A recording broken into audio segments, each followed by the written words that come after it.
Yeah, I believe it's C as well. That's great. Great job. So economic profit will be zero, and the firm will be both allocatively and productively efficient. If a perfectly competitive firm is currently at long-run equilibrium and there is an increase in the demand for the product, how will the price and quantity produced by the firm change in the long run?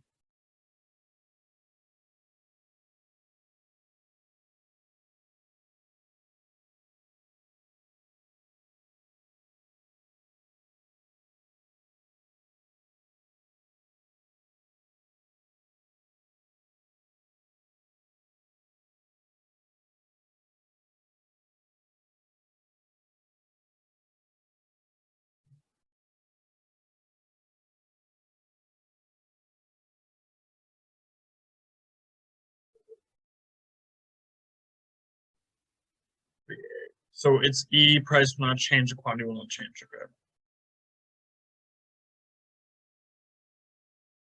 If consumers act as though gum and breath mints are interchangeable, what would be the most likely outcome of a decrease in supply of mints if they are sold in a perfect competitive market?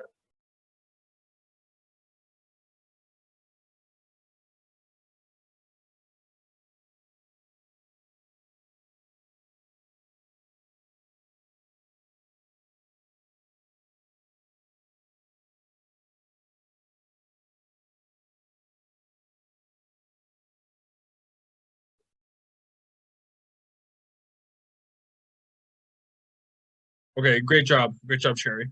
Demand for gum will increase and the price will increase. It's great. And then which of the following might increase the equilibrium price and decrease the equilibrium quantity for a product that is a normal good in a perfectly competitive market?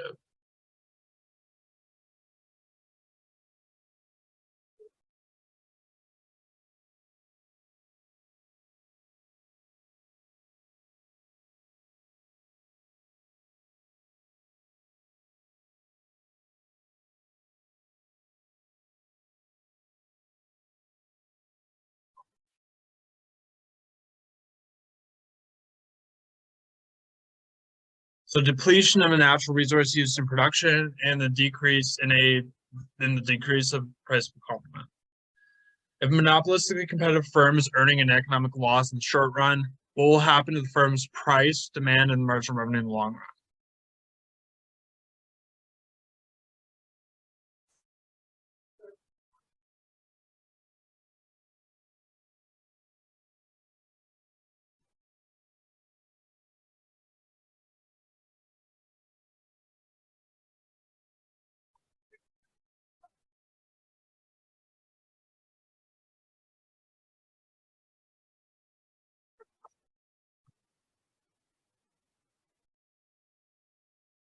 Yeah, great job, Christopher. Price will increase, demand will increase, and marginal revenue will increase.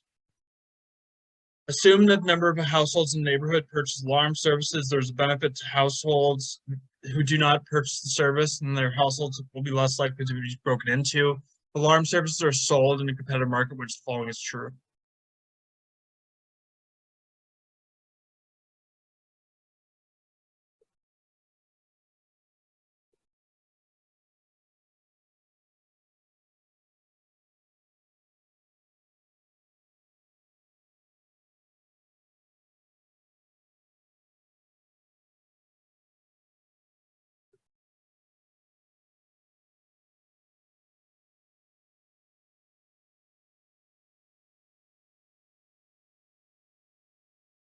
So the marginal social benefit of alarm services will be higher than the marginal private benefit. So they underproduce, and the government would have to subsidize it to increase the production. The production possibilities curves for Daisy and Maristella show the number of lawns they could mow or papers they could type in 2 days of work based on these PPCs, which the following is true.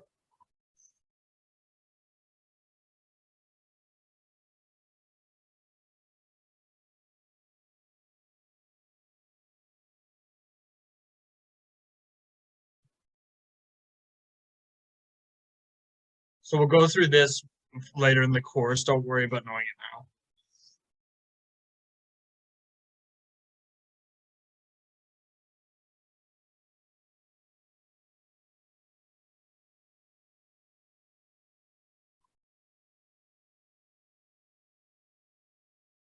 So A is the right answer. Maristella has a comparative advantage in mowing lawns, and Daisy has a comparative advantage in tying papers. So Maristella has a comparative advantage in mowing lawns because their opportunity cost is lower. 1/2 of paper versus 2/3 of paper for Daisy. Daisy has a comparative advantage in typing papers because she has a lower opportunity cost. 1/2 lawns versus 2 lawns for Maristella. We'll go through that later in the course. Don't worry about it right now. What is the value of the deadweight loss for this profit maximizing monopoly? So it's going to be the size of this triangle. So calculate the size of this triangle here. Yeah.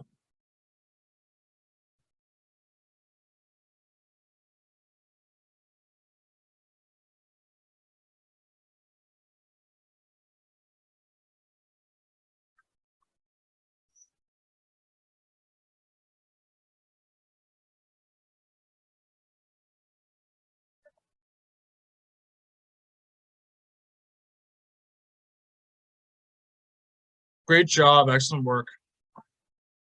Great job, Christopher. Then which of the following is true of an economy which can produce just wheat and barley and has this production possibilities curve? And don't worry too much about that yet. We'll go through it later in the course.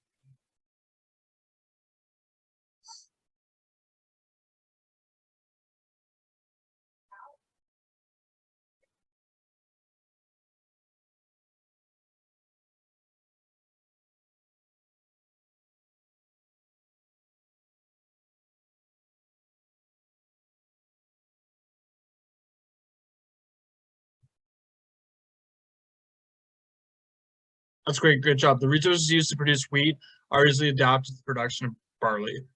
Which of the following would be, great job, Justin. Which of the following would be most likely to cause the price of pens to decrease if they're sold in a perfectly competitive market?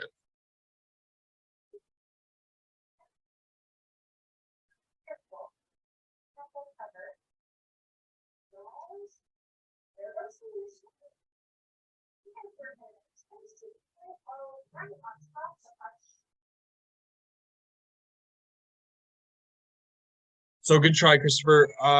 Consumers' incomes decrease while pens are a normal good.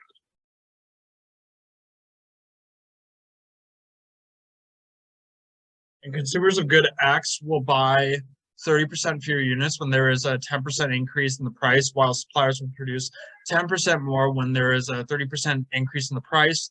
Which of the following is true if the government imposes a per unit tax on good X?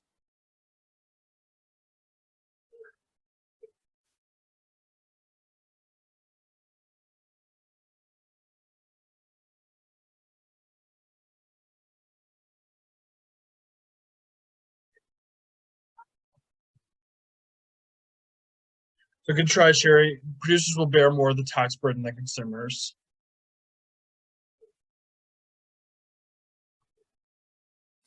A high school student quits her job at a fast food restaurant, earning $200 a week to start a business selling handcrafted bracelets. She spends $20 a week on a stand at a local craft fair, $100 a week on supplies to make the bracelets, and earns $400 in revenue for each week. What is her weekly accounting profit? So accounting profit is just revenue minus cash costs. Yeah. Just cash costs.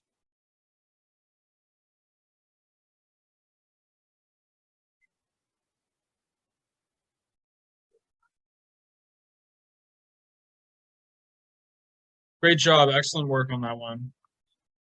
Great job, Sherry. And then this table shows the marginal cost of a perfectly competitive firm. If the fixed cost is $75, what is the average total cost for the 30 unit?